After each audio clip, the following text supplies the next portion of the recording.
Gadis petugas kebersihan pada hari pertama kerja. Sudah dipaksa oleh manajer berlutut mengelap sepatu. Manajer dengan angkuh menunjuk sepatu bermerek miliknya. Dan berkata kalau tidak bersih sempurna gadis itu tak boleh bangkit. Rekan kerja hanya menonton, sambil mengejek gadis desa itu. Saat gadis itu menahan semua penghinaan, CEO tiba-tiba muncul. Dia tidak menoleh pada manajer yang sombong. Langsung berkata dua kalimat. Dan manajer harus mengemasi barangnya. Semua orang terkejut. Tak mengerti kenapa CEO mau membela petugas kebersihan baru. Cerita dimulai sehari sebelumnya. Gadis itu baru datang dari desa ke kota besar. Penuh harapan. Begitu meletakkan barang, dia melihat seorang kakek pingsan karena kepanasan. Orang-orang takut ditipu, tidak berani mendekat. Hanya gadis itu yang tanpa ragu menolong. Tindakan baiknya itu mengubah nasibnya. Kakek itu ketua dewan grup perusahaan, sekaligus kakek CEO. Untuk membalas budi, kakek ingin mengenalkannya pada cucunya. Dengan satu telepon, CEO yang sedang rapat dipanggil, dan kakek meminta mereka menikah. CEO melihat gadis desa itu penuh keraguan, mengira ini tipu daya demi uang. Saat gadis itu ingin menolak, telepon dari kampung halamannya membuatnya dilematis. Ibunya menangis, mengatakan ayahnya butuh donor ginjal, dan operasi memerlukan 280.000.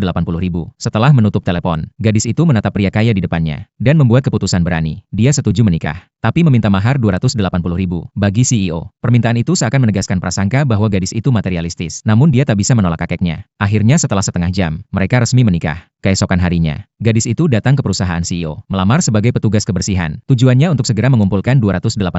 Dia tidak tahu CEO perusahaan itu adalah suami barunya. Sementara CEO mengira dia akan hilang setelah menerima uang. Ternyata gadis itu muncul di kantornya, bekerja di posisi paling bawah. Tanpa sadar, gadis itu pada hari pertama mendapat perlakuan kasar dari resepsionis dan rekan kerja, karena datang terlambat dan berasal dari desa. Seorang manajer bahkan terus menargetnya. Manajer itu teman masa kecil CEO, dan selalu membayangkan dirinya sebagai calon istri CEO. Melihat gadis itu, dia menganggapnya ingin meraih status, lalu sengaja mengotori sepatunya, dan memaksa berlutut. Tujuannya memalukan dan mengusirnya. Gadis itu tak menyangka, CEO turun tangan sendiri, dan memecat manajer itu demi dirinya. Setelah dipanggil ke kantor, gadis itu yakin suami kilatnya memang penguasa tertinggi perusahaan. CEO menjelaskan, ia tidak mengakui di depan umum, karena belum memahami isi hati gadis itu. Dia ingin menjaga pekerjaan, dan tak ingin dianggap memakai jalur belakang. Gadis itu mengusulkan menikah secara rahasia. Awalnya hidup tampak akan berjalan lancar, namun tak lama, gadis itu mendengar rahasia mengejutkan dari rekan kerjanya. Ternyata CEO pernah mengumumkan memiliki cinta selama 3 tahun. Berita itu seperti petir di siang bolong, membuat gadis itu terpaku. Ternyata di hati suaminya, masih ada wanita lain.